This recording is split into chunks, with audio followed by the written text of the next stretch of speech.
Baik, saya lanjutkan. Wahyu 2. Demikian firman Tuhan. Tuliskanlah kepada malaikat jemaat di Efesus. Inilah firman dari Dia yang memegang ketujuh bintang itu di tangan kanannya dan berjalan di antara ketujuh kaki dia emas itu.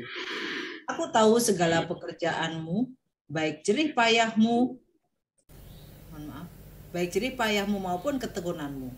Aku tahu bahwa engkau tidak dapat sabar terhadap orang-orang jahat, bahwa engkau telah mencobai mereka yang menyebut dirinya rasul, tetapi yang sebenarnya tidak demikian, bahwa engkau telah mendapati mereka pendusta.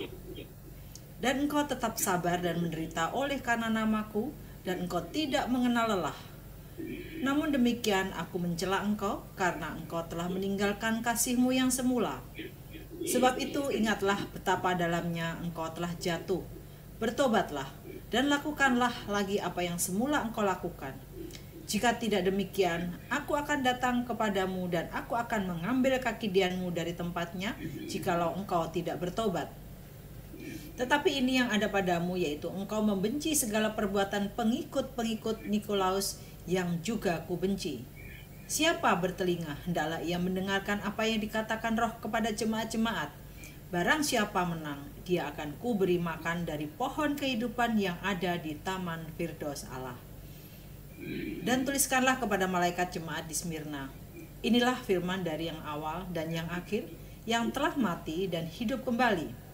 Aku tahu kesusahanmu dan kemiskinanmu, namun engkau kaya, dan fitnah mereka yang menyebut dirinya orang Yahudi, tetapi yang sebenarnya tidak demikian. Sebaliknya mereka adalah jemaah iblis. Jangan takut terhadap apa yang harus engkau derita. Sesungguhnya iblis akan melemparkan beberapa orang dari antaramu ke dalam penjara supaya kamu dicobai dan kamu akan beroleh kesusahan selama 10 hari. Hendaklah engkau setia sampai mati dan aku akan mengaruniakan kepadamu mahkota kehidupan. Siapa bertelinga, hendaklah ia mendengarkan apa yang dikatakan Roh kepada jemaat-jemaat. Barang siapa menang, ia tidak akan menderita apa-apa oleh kematian yang kedua.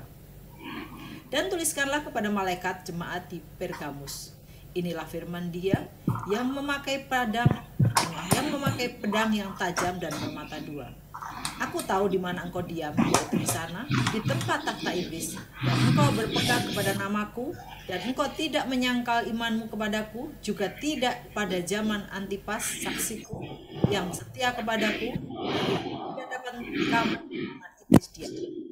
Tetapi aku mempunyai beberapa keberatan terhadap engkau.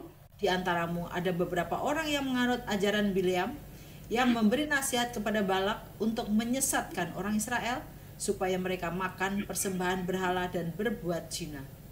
Demikian juga apa padamu orang-orang yang berpegang kepada ajaran pengikut Nikolaus. Sebab itu bertobatlah. Jika tidak demikian, aku akan segera datang kepadamu dan aku akan memerangi mereka dengan pedang yang di mulutku ini. Siapa bertelinga, hendaklah ia mendengarkan apa yang dikatakan Roh kepada jemaat-jemaat.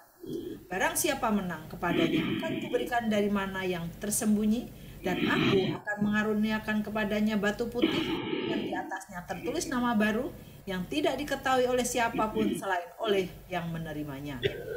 Dan tuliskanlah kepada malaikat jemaat di Tiatira. Inilah firman anak Allah yang matanya bagaikan nyala api dan kakinya bagaikan tembaga. Aku tahu segala pekerjaanmu, baik kasihmu maupun imanmu, baik pelayananmu maupun ketekunanmu. Aku tahu bahwa pekerjaanmu yang terakhir lebih banyak daripada yang pertama. Tetapi aku mencela engkau karena engkau membiarkan wanita Isabel yang menyebut dirinya nabiah mengajar dan menyesatkan hamba-hambaku supaya berbuat zina dan makan persembahan-persembahan berhala. Dan aku telah memberi dia waktu untuk bertobat, tetapi ia tidak mau bertobat dari jinahnya. Lihatlah, aku akan melemparkan dia ke atas ranjang orang sakit, dan mereka yang berbuat zina dengan dia akan kulemparkan ke dalam kesukaran besar jika mereka tidak bertobat dari perbuatan-perbuatan perempuan itu. Dan anak-anaknya akan kumatikan, dan semua jemaat akan mengetahui bahwa akulah yang menguji batin dan hati orang, dan bahwa aku akan membalaskan kepada kamu setiap orang menurut perbuatannya. Tetapi kepada kamu, yaitu orang-orang lain di Tiatira, yang tidak mengikuti ajaran itu dan yang tidak menyelidiki apa yang mereka sebut seluk-beluk iblis, kepada kamu aku berkata, aku tidak mau menanggungkan beban lain kepadamu. Tetapi apa yang ada padamu, peganglah itu sampai aku datang. Dan barang siapa menang dan melakukan pekerjaanku sampai kesudahannya, kepadanya akan kukaruniakan kuasa atas bangsa-bangsa, dan ia akan memerintah mereka dengan tongkat besi. Mereka akan diremukkan seperti tembikar tukang periuk, sama seperti yang kuterima dari Bapakku, dan kepadanya akan kukaruniakan bintang timur. Siapa bertelinga, hendaklah ia mendengarkan apa yang dikatakan Roh kepada jemaat-jemaat. Demikian bacaan firman Tuhan. Haleluya. Luar biasa. Suaranya pecah, Pak Pol. Suaranya pecah. Sebentar, terlalu keras sebentar ya. Ya, terlalu keras.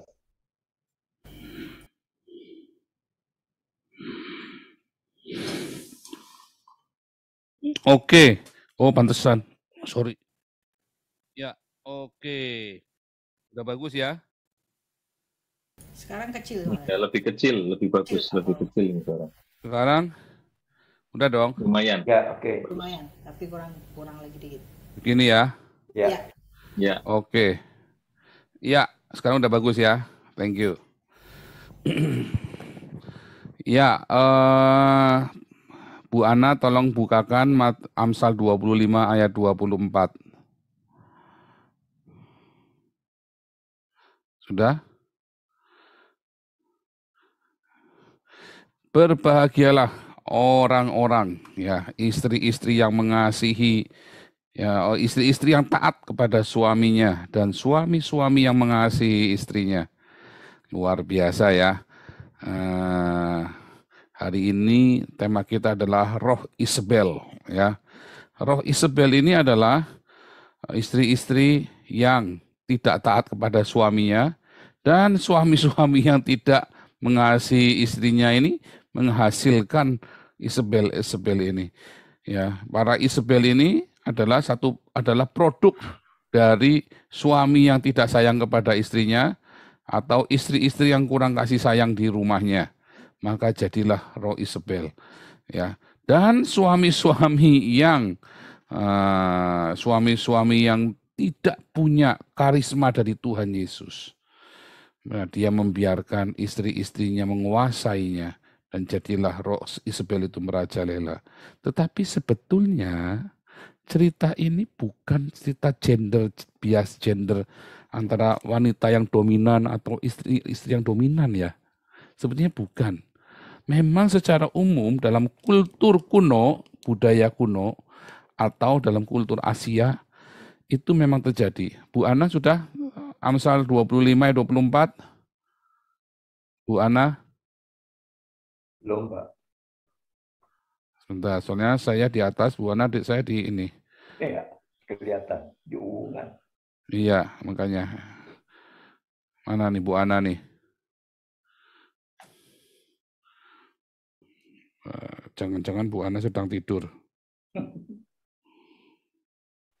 Enggak, Pak. Bisa jawab WA kok. Soalnya kok lama banget.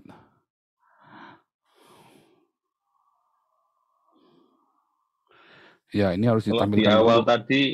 di awal tadi Bu Ana tidak bisa mendengar suara dari Zoom-nya. Kalau tadi dari awal. Enggak, makanya ini sudah pakai iPad. Tolong dong itu dibuka. Kamu lagi di mana sekarang? Ini lagi online loh, lagi live. Oke, siapa yang lagi pegang iPad-nya? Oke, sebentar ya. Oke, saya aja yang naik. Atau ada yang bisa bukakan, bantu bukakan, ini penting ya. Aduh, sebentar ya. Karena saya ini lagi pindahan, jadi tercerai-berai semua barang-barangnya ya.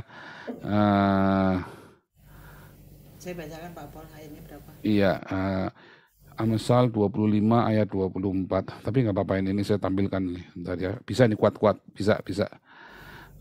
Karena biasanya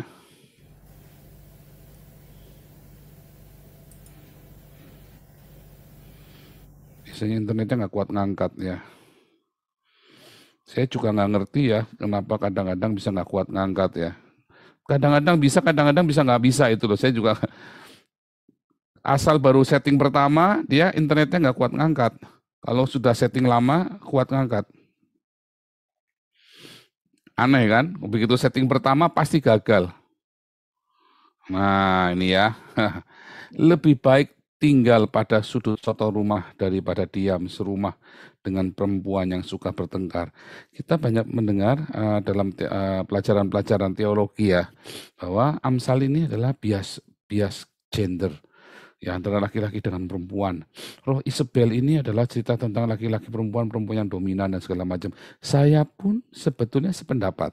Namun di dalam konteks yang lebih luas, kalau kita baca Wahyu ya, Wahyu ini bukan cerita gender ya. Wahyu ini cerita seluruh ya, secara general. Ya, kita lagi cerita general ya. Bukan cuman bias gender saja. Surat Wahyu ini ya nanti kalau ikut pelajaran apologetik, Wahyu ini tuliskanlah kepada malaikat jemaat. Itu bukan malaikat yang kelepak-kelepak pakai sayap. Ya, tetapi benar-benar kata malak ini artinya utusan. Ya, pada utusan. Dan malaikat inilah bintang-bintang itu. Artinya apa? Para pemimpin gereja. Mereka adalah para penatua gereja. Nah, terus mereka besuk ya. Mengirimkan utusannya kepada Yohanes yang sedang diasingkan di Pulau Patmos. Nah, surat itu ditulis ya, adalah perlawanan kepada orang Roma. Nah, kalau Anda lihat ya bagaimana surat-surat itu ditulis, Anda jangan menerjemahkannya dimetaforakan lagi.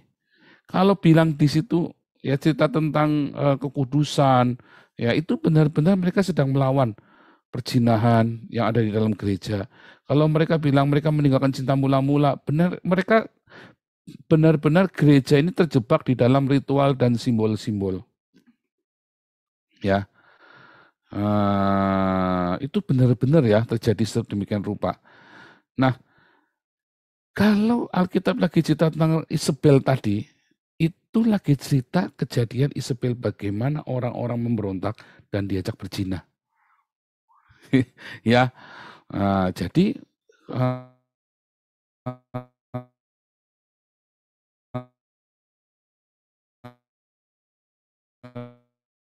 Hanya putus, Pak. Suaranya putus-putus.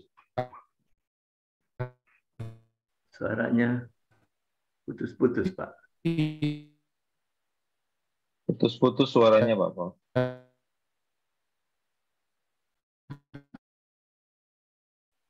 Nggak ada suara lagi. Masih putus-putus, Pak Paul. Nggak kuat ngangkat ini netnya. Ya, stop share aja itunya.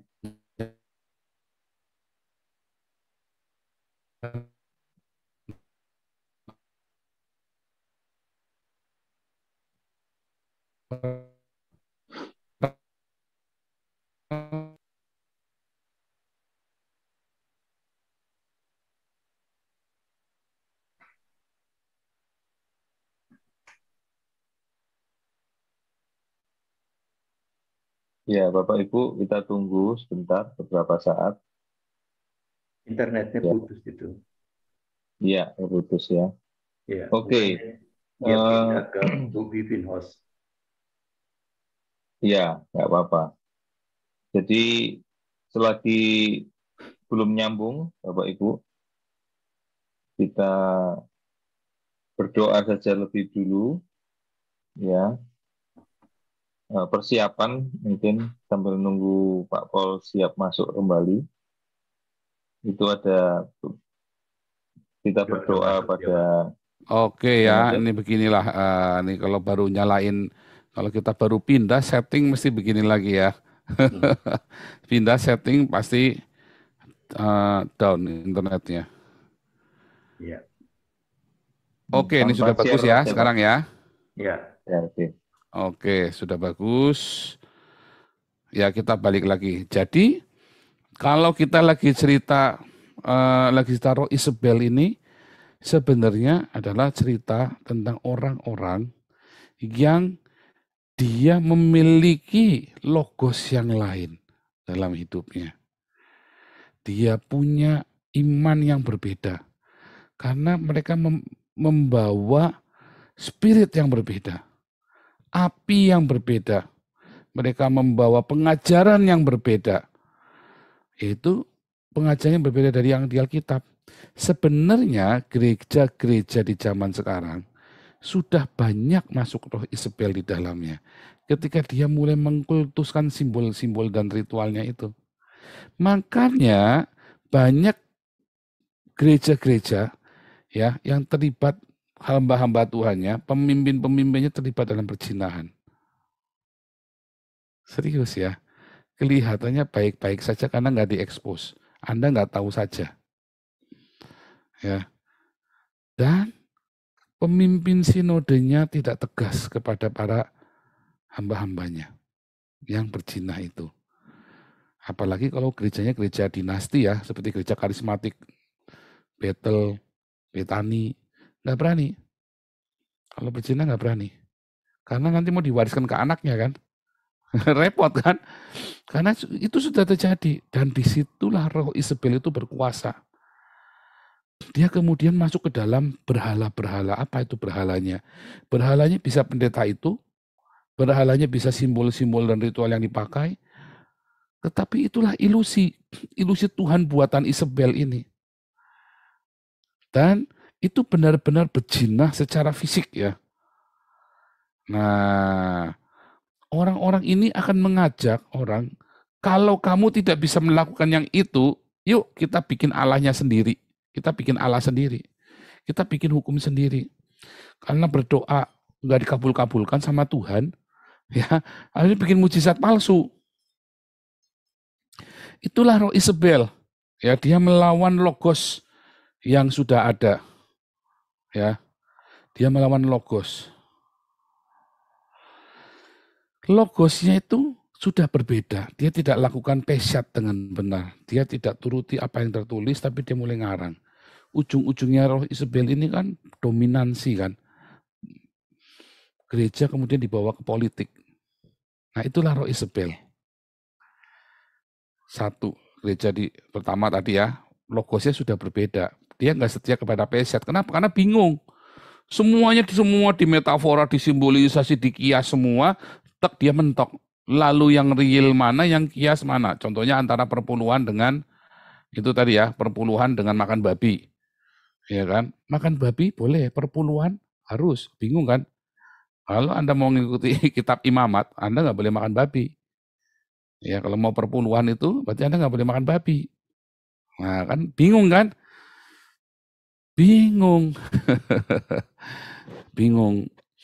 Kalau Anda, jadi bingung yang mana? Akhirnya semua diputer-puter, akhirnya boleh homoseksual diizinkan. Akhirnya terjebak di dalam itu tadi ya. Kemarin ada siapa yang tanya tadi siang ya? Tadi siang itu, tadi malam itu kelas apologetik ada yang bingung antara ini ya, baru ngomong sedikit saja sudah bilang sesat. Belum lagi tema apa? Nah itu tadi ya. Ketika orang berdiakonia dibilang sesat. Orang yang tidak berdiakonia malah dibilang yang benar. Nah udah bingung, orang-orang itu ribut dengan dogma. Sementara hal yang hakiki nggak dilakukan. Apakah kita ada di situ? Ya, sekali lagi saya ada di suatu rumah bukan karena ribut sama Ana. Ya. Tetapi memang Anda lagi kecapean semuanya. Tadi sebenarnya kita mau naikin semua tapi udah nggak kuat tadi ya, kita nggak tahan. Waduh udah capek banget ya, udahlah. Jadi yang punya saya dulu yang dinaikkan, semua masih ada ketinggalan di bawah ya. Tapi ini benar-benar di suatu rumah yang jadi studio 2 karena kita bikin kedap ya, supaya kalau malam-malam live kan nggak kedengeran tadi tetangga. Nah, oke. Dan saudara balik lagi ya. Jadi bagaimana dengan hubungan kita suami istri? Kadang-kadang ya, memang ada istri-istri yang dominan. Tetapi sebenarnya suami-suaminya senang loh ketika istrinya dominan. Ada, jangan bilang nggak ada. ada suami-suami yang memang nggak mau urusan dengan yang tetek bengek. Jadi itu semua kasihkan istrinya ngocok-ngocok. Nah, itu nggak masalah. Waduh, istrinya pegang keuangan apa ngatur-ngatur, kamu jangan boros apa, nggak masalah. Istrinya jadi leader, suaminya punya ikatan suami takut istri. Sebenarnya itu nggak masalah ya, itu nggak masalah. Oh, masalah dong Pak. Oh enggak, Anda belum tahu orang-orang di Eropa banyak yang begitu. Ya, dan nggak masalah. Yang penting beres di rumah, dia kerja, pokoknya dia punya me time sendiri, jangan ganggu privasi segala macam. Sebenarnya nggak masalah. Ya, nanti yang menjadi masalah ya adalah ketika akhirnya suaminya benar-benar nggak bisa memimpin dan tidak bisa menjadi teladan bagi anak-anaknya karena isinya sangat dominan. Ya. Dan bukan cuma dominan saja, dia labrak sana sini tetangga kanan kiri semua dilabrak semua. Akhirnya anak-anak pun kehilangan figur. Dia melihat bapaknya tidak berkualitas, ibunya over kualitas. Ya kan? Over dominan, aru-aruan. Nah, balik lagi ya ke Roh Isabel tadi. Apakah si perempuan ini kena Roh Isabel? Enggak. Bukan itu Roh Isabel. Roh Isabelnya nanti ketika dia masuk ke dalam komunitas, nah itu baru tuh. Kemudian si istri ini dia mulai dengar, karena suaminya diem saja, dia mulai ngatur-ngatur di rumah Tuhan. Dia mulai ngatur-ngatur. Nah biasanya kalau di negara-negara berkembang atau di negara-negara yang kuno ya, yang dengan kultur kuno seperti Asia, Indonesia, Cina, maka ini satu pertanda ya, Roh Isabel ini suatu pertanda. Perempuan-perempuan yang dominan ada suatu pertanda Roh Isabel itu mulai masuk dalam gereja. Tetapi kita nggak bisa bilang bahwa itu Roh Isabel selalu, enggak ya. Jangan berkata ada perempuan-perempuan yang dominan di gereja itu itu Roh Isabel loh. Jangan-jangan Anda yang sirik, bukan dia yang bawa Roh Isabel. Jadi jangan semua itu dituduh Roh Isabel. Tapi ketika gereja tersebut ya mulai didominasi oleh logos yang berbeda, pesyatnya itu beda, sebenarnya banyak yang sudah terjadi di gereja. Kemudian pesyatnya bukan cuma pesyatnya berbeda, remanya pun akhirnya beda. Remanya beda, akhirnya manifestasi ibadahnya pun berbeda. Sebenarnya 90% gereja sudah terjangkit Roh Isabel ini. Anda mau terima mau enggak, itu terjadi. Ya, Anda harus terima kenyataan Roh Isabel itu sudah ada di gereja. Ya, buktinya apa? Buktinya gereja nggak diakonia. Ya kan? Buktinya gereja kemudian Anda kan dibawa, aduh sudah tinggalkan Tuhan, kamu ini sudah meninggalkan Tuhan. Gara-gara apa? Gara-gara sudah setahun tidak ke gereja. Lalu dibilang sudah meninggalkan Tuhan. Padahal dia baca Alkitab lebih rajin daripada pendetanya di rumah. Contohnya ayah saya. Ya. Dan contohnya saya sendiri. waktu saya kemudian ketemu Tuhan Yesus, saya tetap nggak ke gereja, nggak ke gedung gereja. Orang semua sudah tinggalkan Tuhan. Oh, saya malah lebih militan daripada kamu. Sampai tiba-tiba itu tadi ya, kita mulai panen jiwa-jiwa. Tetapi pertama kali yang Anda kenali bahwa gereja ini mulai menganut Roh Isabel, ketika nanti ibu gembala atau bapak gembala ngomong, kamu sudah lama tinggalkan Tuhan, dengan parameter bahwa Anda sudah lama nggak pergi ke gedung gereja. Sebenarnya itu adalah cikal bakal Roh Isabel. Ini apa? Ritual. Isabel inilah yang mendirikan ritual-ritual yang sampai melukai diri itu ya kepada Baal itu kan. Dan dia menyingkirkan suara kenabian dari gereja Tuhan. Takut. Makanya gereja-gereja yang takut sama saya pasti ada Roh Isabel. Pasti ada Roh Isabelnya. Anda takut dengan suara kenabian disuruh diakonia. Kalau nggak diakonia masuk neraka. Kedua, ya, tadi kan tandanya logosnya sudah berbeda kan, remanya berbeda, artinya firmannya logos dan firmannya berbeda. Yang kedua tadi, maka dia mulai masuk di dalam ritual dan simbol-simbol.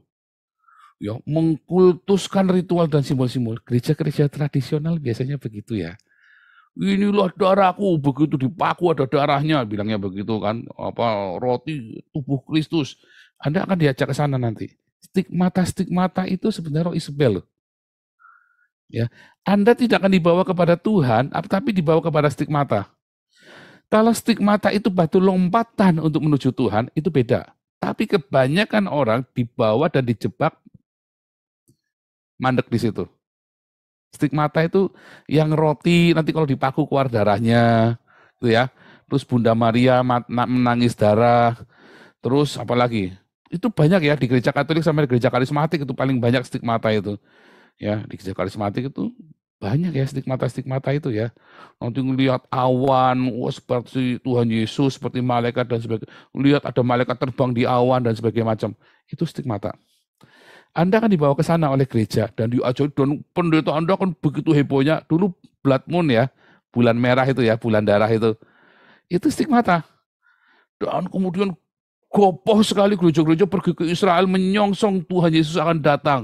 Karena ada blood moon dalam 1 tahun 3 kali berturut-turut di setiap hari raya Sukot, hari raya Nisan, dan hari raya Pentakosta. Blood moon berturut-turut, dia bilang, wah heboh itu waktu itu ya. Nah itu stigmata. Anda kan dibawa ke sana, Anda nggak ketemu Tuhan. Akhirnya buah rohnya itu nggak ada. Begitu kita senggol stigmatanya itu, wah senggol bacak itu. Bisa ngamuk itu dia.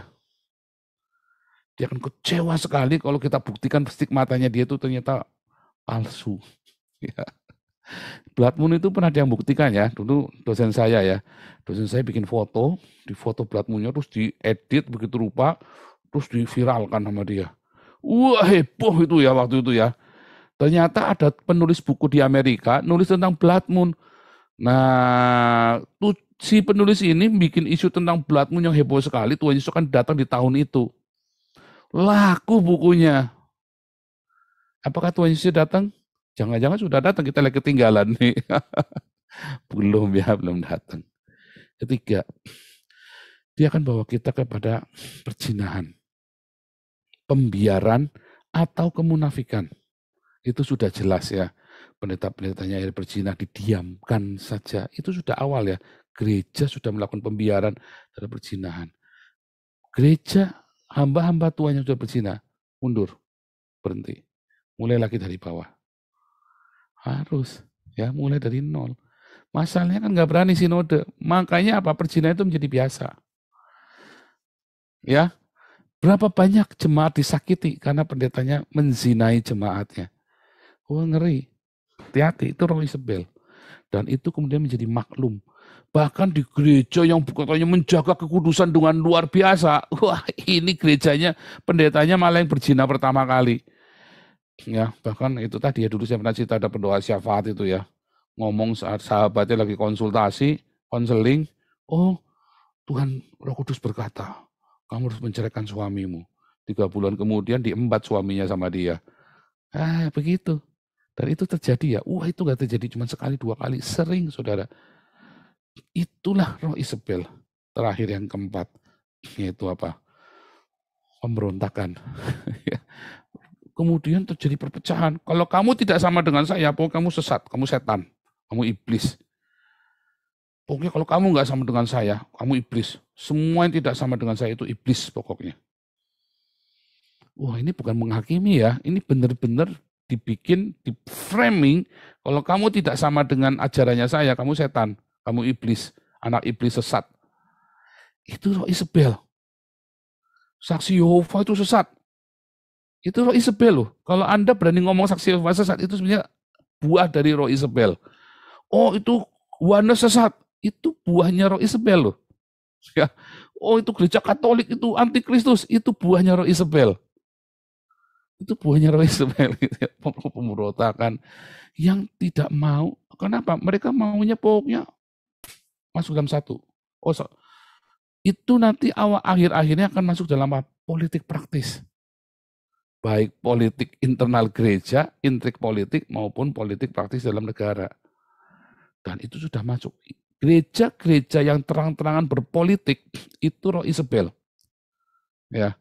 Nah, itu hati-hati. Jadi kalau pendeta Anda, gembala Anda terus kemudian masuk politik praktis, Anda harus tegur. Makanya beberapa teman menggiring saya ke politik, saya bilang, saya akan dukung kalian, tapi saya tidak boleh masuk dalam politiknya kalian.